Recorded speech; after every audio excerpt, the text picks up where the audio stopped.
Hey, what's going on, guys? Devin here with Backcountry Exposure. I'm going to try to be nice today as we talk about and do an early review about my experience with the brand new Black Diamond Distance tent. This is a single wall tent that Black Diamond recently released. And in this configuration, it's a $400 lightweight 2-pound 4-ounce or just over 1,000 grams tent. It's marketed as a 2-person shelter, but it's really only 26 square feet of total space on the inside. On average, 2-person tents are more in the 28 to 32 square feet of total interior space. But what you've got here is the Distance tent itself, coupled with the Distance AR carbon fiber poles. Now, what the AR means is accessory ready, and the reason they've designed these poles this way is this crossbar that holds the peak of the tent up is designed to go into the top of the trekking poles. So a little bit different type of design, but you can also get the Distance tent without these poles, and you have like a universal adapter that is attached to the tent itself, and that allows you to use any kind of trekking pole that you have to be able to pitch this, and you've got a little bit different price tag for that that's significantly lower. Now, what's interesting about this tent is the best part of it is not even the tent itself. These carbon Distance Z-style trekking poles are fantastic. They've been one of my favorite trekking poles to use, and the tent itself, man, it has got some serious flaws. So let me tell you about the experience. Now, what I want to talk about first with this before we sit down and chat more is about the door. Now, what you've got here is a full mesh window that unfortunately doesn't allow, this particular no-see-um doesn't allow a lot of air movement through the tent. And this is one of 3 vents that you have on the shelter. This is the biggest. But if it is a stormy night, you cannot have this open because all it's going to do is allow water in. So then you've got a vent here on the peak as well as a foot vent at the bottom. But because of how the door and the tent shape is, when you unzip it, it drops down into the tent. Now, the benefit to that is that's going to allow the door to not fall into the dirt, get a bunch of dirt into the zipper, and then in turn reducing the lifespan of the zipper. However, the issue that I ran into is pouring rain.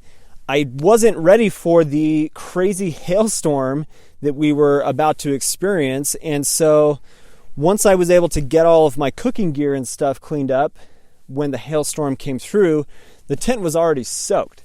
Now, one of the good benefits about this shelter is being single wall. It's made from a polyester material. It's a 30 denier polyester material. So yes, that is a great thing because what that's going to allow is the tent to not stretch, because really you only have 4 places that you can adjust the tension of the shelter. And that's going to be in your trekking pole height, which when you've got it extended at its full height, which is 125 centimeters, you can't extend that any further. And so that is one of the downsides, is I can't extend that to like 130 or anything like that. It just doesn't let me do that. The other place is down at the foot end for you to adjust tension, and that will pull the shelter tight, but you have fixed loops on the 2 staked ends at the head end. So back to the water situation, what happened is this was completely soaked with water. And when that dropped in, boom, now I've got a flood of rain and water from the door as well as what's coming off of the side of the tent here into the sleeping area of the shelter. Like, it's like right here, about 9 or 10 inches into the sleeping area of the shelter. Okay, maybe that's not the biggest deal, and it's something that with this type of shelter you just have to be mindful of, and that's what happens. But okay, maybe that is a big deal, because what happens once you introduce water to the inside of the tent, especially in a single walled tent like this? Now, you would think with a foot vent and a peak vent, you would have good airflow coming through the tent itself. Really, that wasn't the case, because because I don't have a vestibule out here in front of the tent, I don't have anywhere to put my gear when it's raining and it's super wet. So what did I have to do? Bring my backpack, all of my wet stuff to the inside of the tent to try to keep it dry. And now that's blocking this foot vent and not allowing any airflow, as well as my quilt or my sleeping bag is also blocking the foot vent. So there's an issue right there. The way and how steep these walls are really have made it difficult for, regardless of the 95 inches of total length, there's not a lot of height between the bottom of the tent and the top of the tent on the foot end. If you're using a 3-inch pad and then your sleeping bag and the loft on it, that is touching the top of the tent. So let's talk about the second night that I had in this tent and the experience that I had with it. We had a beautiful, just sunny, awesome day and was able to get everything dried out. The tent itself was perfectly dry. I got everything just like it would be if it was a beautiful, bright, summer, warm day. Then, about 3 o'clock in the morning, it decided to start raining again. I woke up right as it started to rain because I had the window open to try to create as much draft and breeze through the tent as possible.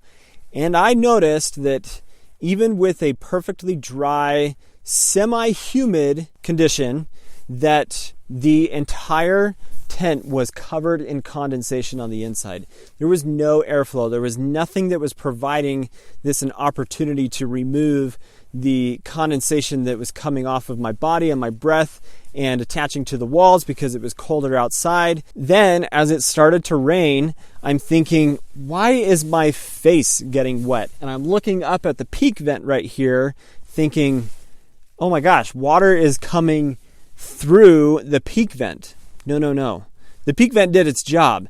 What was happening is it was misting on the inside of my tent, meaning that the rain was hitting the tent so hard that it was knocking the condensation off of the tent onto my face.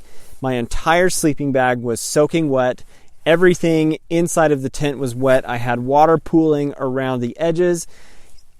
I'm just kind of amazed at what aspects of this shelter were missed in its design that don't allow it to be able to breathe the way that it should be. Now, what's interesting about it is this is not the only Black Diamond tent that I own. In fact, it's not the only single wall tent that I own. The other Black Diamond tent that I have is the Highlight tent. It's that bright yellow 2-person tent. I've used that in very similar situations. I've had rain on top of it.